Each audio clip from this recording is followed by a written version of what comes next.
to this webinar by touching upon these tribal areas.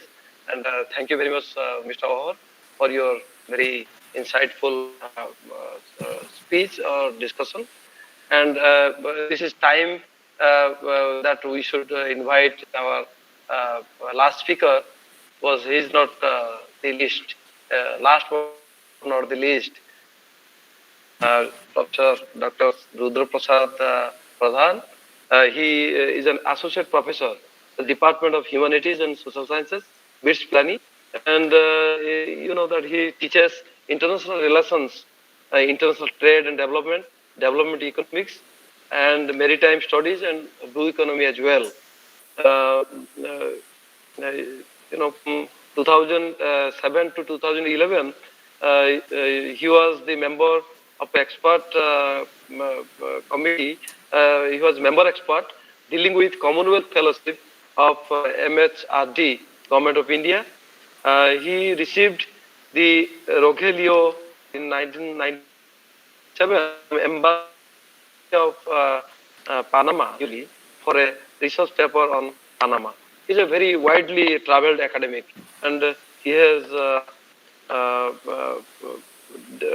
he has presented his papers in several countries, to include Berlin, Jakarta, Kuala Lumpur, and many others. With this brief introduction, I now invite Professor Pradhan to have his speech. The floor is yours, sir. Am I audible? Yes, yes, you are very much. Thank you very much, Chair, Professor Anil Mahapatra. And I must congratulate the organizing team and Dr. Ramakrishna for organizing this. This is the topic today. Everybody from Washington to New Delhi, from Islamabad to Jakarta, everywhere, this is one of the most contemporary concerns of the world. Since I have the advantage of all the previous speakers, so naturally I have a wide range of facts and figures available to me. So I'll not, I'll slightly deviate from that, rather take a landscape route to look at how should we understand the whole phenomena. What happened in Afghanistan, or what's going to happen, how should you understand it? I will rather look at it from a structural and from a functional point of view. I largely work in political economy, that's why structure is my concern. Now to begin with, I will start with Hamid Gul. Hamid Gul used to be the former ISI chief. He had a very interesting observation on the whole process. And he says that if at all the history of the contemporary things that are happening in Afghanistan, that had to be ever written by the geopoliticians, then how would they write it? They will write that it was the Russians who came to Afghanistan, and the Pakistanis, with the help of the Americans, they defeated the Russians.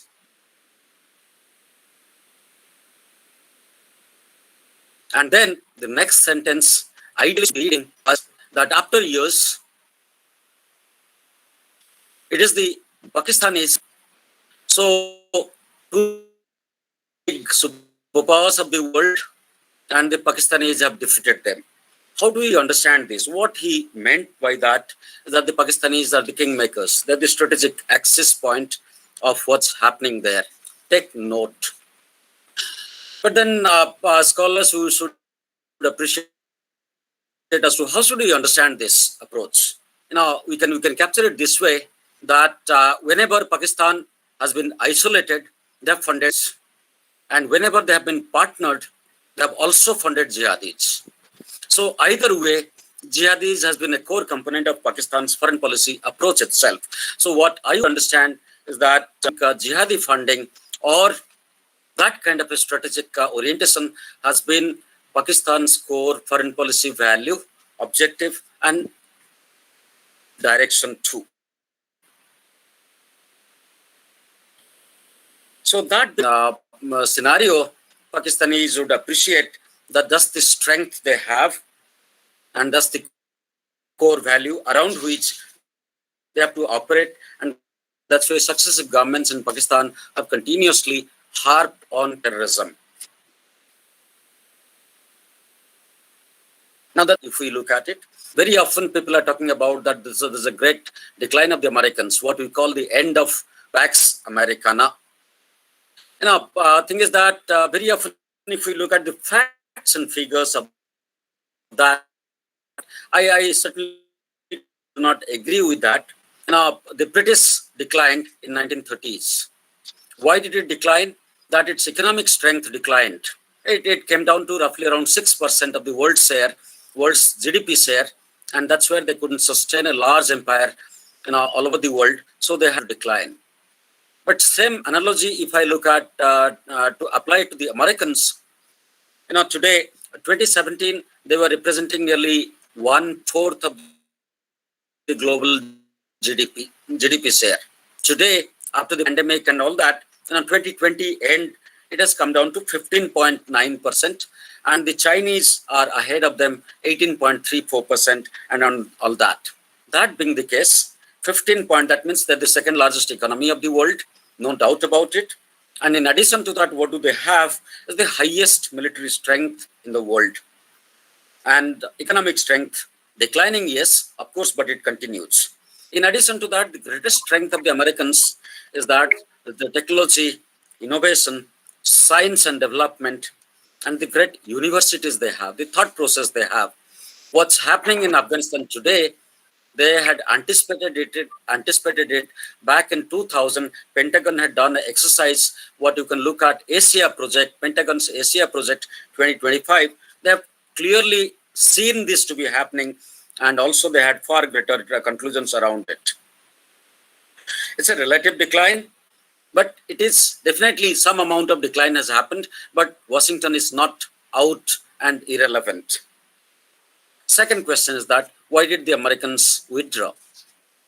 Now, I would imagine that they did the right thing, that 20 years and then $2 trillion, and then how long more they have to be there? So naturally, starting from Barack Obama to President Trump and all of that, when it comes to Biden, he says it's better that we quit. It has to be re-understood. It is just not possible to do things sitting there, wasting our manpower, economy, and in a far up where the American lives also are being lost. So now the Americans have withdrawn. How do you understand? What does it mean, the American withdrawal from Afghanistan? What does it mean to the world, to India, China, Pakistan, all of us, or West Asia, Iran, all of us, all these countries are the critical equity holders, stakeholders of the Afghanistan crisis. If we take a large landscape view, what we can appreciate, certainly which is visible, that there's a great transition that's happening in the international scenario. New players, BRICS, SCO, many new players have come in. So the Americans have to vacate some of their predominant positions, and they're allowing some of the, it is happening, they cannot stop it. In that environment, when the transition is happening, where does India stand? In the last 1.5 months, from 15th August onwards, if we look at it, India has been the largest circulating diplomatic currency in the world today. United Nations General Assembly, and we were also chairing the Security Council the whole of August. Then we had the BRICS, we had the SCO, Quad, and then AUKUS. There's a new formation that has happened now. And in between also, several security chiefs, intelligence chiefs, CIA chief, British intelligence chief, and the Russian chief also visited. New Delhi has become a gravitating point in the international diplomatic processes, and that's what many of the American scholars call India as a swing state. We're not open out there in Afghanistan to set things right, but we're also working backstage in a diplomatic stage to set things in a more sustainable manner and approach it in a more rightful, democratic, and all-inclusive approach. That's a gain that India has got, that it has got far too larger recognition in these days. What do we learn from the American withdrawals? What are the lessons from that? Is that if we put things together and realize, what do we take a one-line statement as to what happened in Afghanistan or what's happening? The lesson is that the Russians failed in Afghanistan. So have the Americans also failed. What does it mean?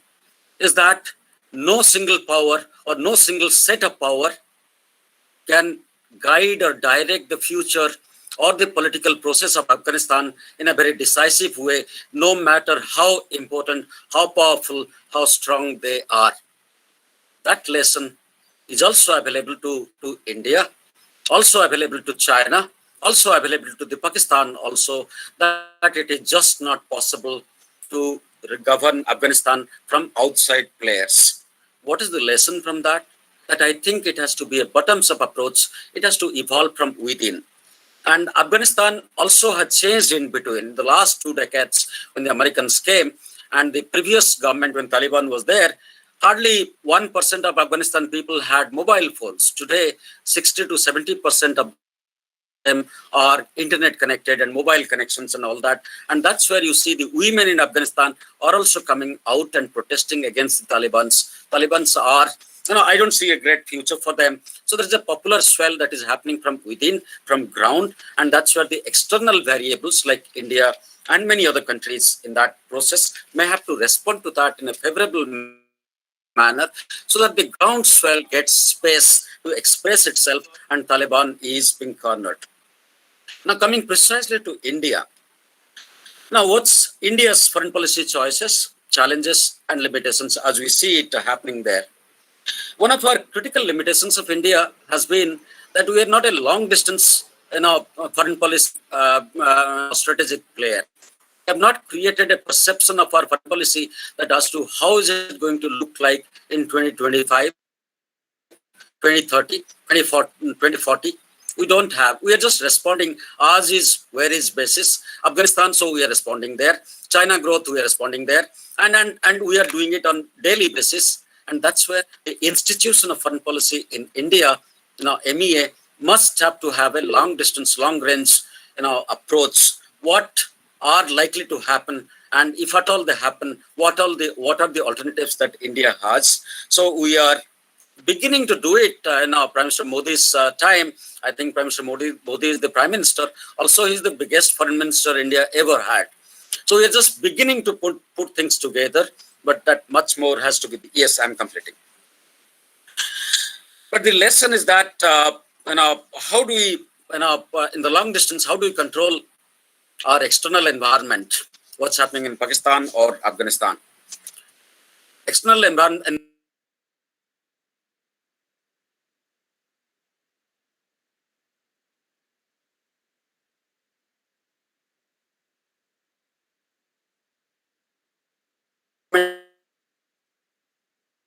Nobody can control. So what do we do to make it? That's necessary? Great science and technology have to be given space. Great institutions, universities and think tanks and all that. And of course, a roadmap, a strategic vision, they have to be in place. As we conclude, I would see that India has been the largest, second largest global market. 15 million mobiles we buy almost every month. 15 million televisions we buy per annum. So India is going to be the continued economic interest of the world, for a long time to come. In this process, actually, MEA must have to change. How do we see MEA? MEA, Singapore has somewhere around, 750 diplomats. India also has 750 diplomats. China, on the other hand, has 20,000 diplomats as their core ambassadors or core foreign policy instruments to talk to the world, to engage the world, and so on. The Americans also have 20,000.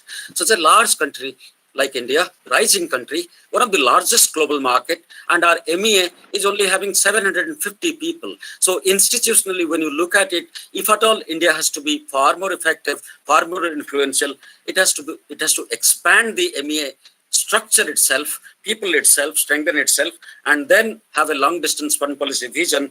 That's where perhaps we will begin a strong proposition of developing ourselves as a very, very strong swing power in the world and influence things within ourselves and in the external environment too. Thank you very much. Uh, Thank you very much, Dr. Pradhan, for your very insightful talk. And during your talk, you have justified why America has left Afghanistan, and also you have discussed how what are the aftermath effects of uh, America leaving Afghanistan, and also you have suggested how India should, uh, you know, augment its diplomatic personnel, and how it should energize diplomacy so that it can take the advantages. Thank you very much, Dr. Pradhan. And one thing is very interesting that it is always said good teachers, conundrum is continuing in Afghanistan, but not in this webinar. We have got no confusion left, and all the the good teachers or good speakers, they raise questions as Professor Chintamani Mahapatra did, and raise questions and responded to all questions. Our audience left with no kill there, because otherwise this audience section would have been very what do you say, uh, they have also given meaning to their presence by asking two to three questions. So these are quite long, but anyway, I'm just reading them out. The first question was put by Dr. Satyanand Shah. I don't know to whom he has asked, but the question is, anybody can respond, sir. I have some clarification regarding the trade relation with Afghanistan. After taking over Afghanistan by Taliban, there was a restriction on trade with India, especially on dry fruits and some other materials.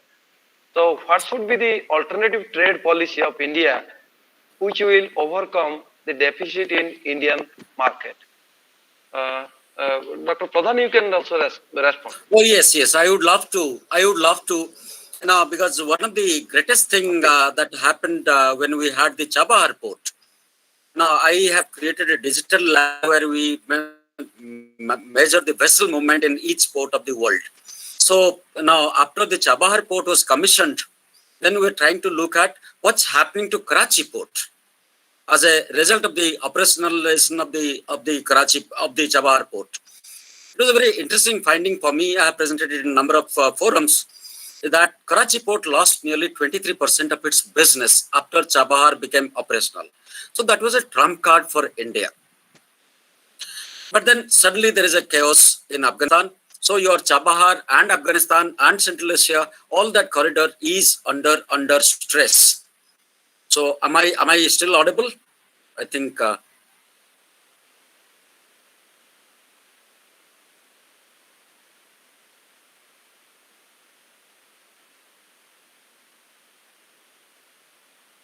Yeah, that is under stress. But then if there are local guns, there are local guns. The times have changed. Today, it is just not possible for Pakistan, either Pakistan or Pakistan and China together to hold on to the Taliban and bargain against the. There's a democratic rise that's happening. There's a popular bottoms up swelling also is happening. Afghanistan women are coming out onto the streets and protesting.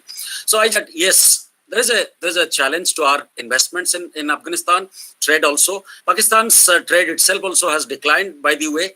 And my greatest surprise will be that it may surprise that the Chinese might prompt the decline of the Pakistan itself, because unstable Pakistan now is not suitable for anybody, and the Chinese know business only. They don't believe in Pakistan or India or anything. They are trade centric. So I will be very surprised all China in India we talk of us to China is doing that for us. Thank you. Sir, we are only a few minutes left, and I must bring Dr. Jodati Patnaik to respond to a question that the if you talk about the victims or vulnerability of a section in Afghanistan, there must be the women. So how these women in Afghanistan can be protected, because we have got several UN sponsored and internationally sponsored agreements how to protect women. What the women in Afghanistan? What would be your response Yeah. to this question? Yeah, thanks. Women are really suppressed in Afghanistan. If you look and go by the Quranic doctrine, and the Quran is very much clear about that women should be modestly dressed in the public. But the Taliban political dispensation, they just do the opposite, and particularly asking the women to use well and use stringent measures against women's employment and the educational sector. But I don't think at the present moment Taliban would at all allow women to have greater freedom in the political and economic scenario of Afghanistan. What is the need of the hour is that when the other political regimes across the region and other international institutions like European Union and at all in future they would like to disperse the front. In that case, they would definitely make a strict arrangement with the Taliban political regime that if we are allowing and investing in Afghanistan, then the rights of the women and the minor ethnic groups are properly taken care of while deciding the political fate of Afghanistan is concerned. I don't think under the present Taliban regime, which is a forcible political overture, I don't find any kind of possible hope so the women's rights are concerned. It's only possible under the mandate of the regional organization, the United Nations, or the regional actors. We are behind time and behind the schedule. And conclude giving thanks to my chancellor, who is the vice chancellor leave after inaugurating the session. But our vice chancellor has taken interest in listening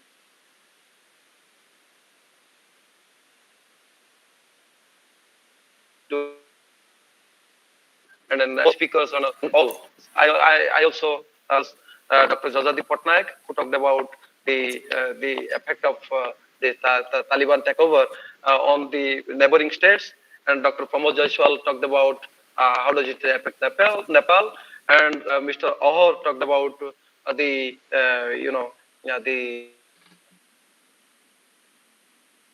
from the ground situation reality in Afghanistan, and Dr. Pradhan talked about the justification of American withdrawal and also its the effects, and how India should capitalize on harnessing the gains.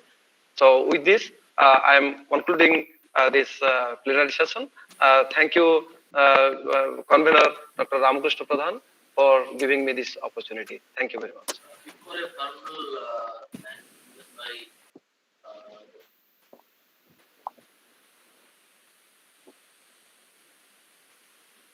really, if the thanksgiving by Dr. Pradhan, I must acknowledge it that all your deliberations were very enriching. Therefore, on behalf of Fakir Mohan University, I thank Professor Jajati Patnaik, Dr. Pramod Jaiswal, Dr. Javed, and Dr. R.P. Pradhan. And I hope that this type of relationship will continue in future. And whenever a small invitation is given to you, please enrich us with your knowledge, sharing in the plan like this. Thank you very much. I thank on behalf of the university. Thank you very much. Now, Professor Pradhan, please. Thank you, sir. And I must convey my gratitude to all of you for your gracious presence. And indeed, we at Fakir Mohan University are honored and delighted to host the galaxies of experts from all over the world. And I am thankful to all of them, those who have joined in this webinar, at our audiences. I'm grateful to our motivating and dynamic Vice Chancellor Mahapatra has rightly said. After inauguration session, generally the Vice Chancellor used to lead the webinar, but our sir is unique and different, and the way he has motivated us, sir, we are really indebted to you, sir. I'm thankful to Professor Chintamani Mahapatra sir as well for his delightful, for his insightful address to the gathering. I'm thankful to Professor Yunus Emre Gurbuch. And in the plenary session in particularly, I am blessed to have with me my own and distinguished teachers, Professor Jajati Patnaik sir from JNU, Dr. Rudraprasad Pradhan sir. He has already visited our university last year in 2020 when we had the international seminar. Sir, we are always love to have you here. I am thankful to my young friends, Dr. Pramod Jaiswal of Nepal and Javed Ahabar of Afghanistan. Let me tell you, Javid's son is not well. He's in hospital. In spite of all this, he has managed time and committed to the promise he has made. I'm thankful to you, Javed, and I'm at the end of the day, I'm thankful to Professor Anil Mahapatra, Dr. Sunil Kumar Padi, head of the department, and all the organizing committee members, Dr. Rajesh Datta, Dr. Sipta Sagarika, Dr. Satyananda Sir, Dr.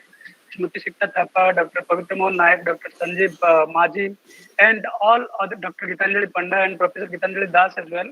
And importantly, our student volunteers without whom this webinar would not have been successful. I must thank Manoj for his relentless effort. He done almost everything. I'm thankful to Vijay, and I'm also thankful to students at NIT Rourkela, Biswajit, and Pratyush, who has extended all help to conduct this webinar. In spite of the conundrums today, that means the farmers' protest, we could able to successfully organize this seminar under the leadership of our Vice Chancellor. Therefore, especially I am thanking our Vice Chancellor, and I hope his motivation will always be behind us. Thank you all. Thank you. With this, we conclude the webinar.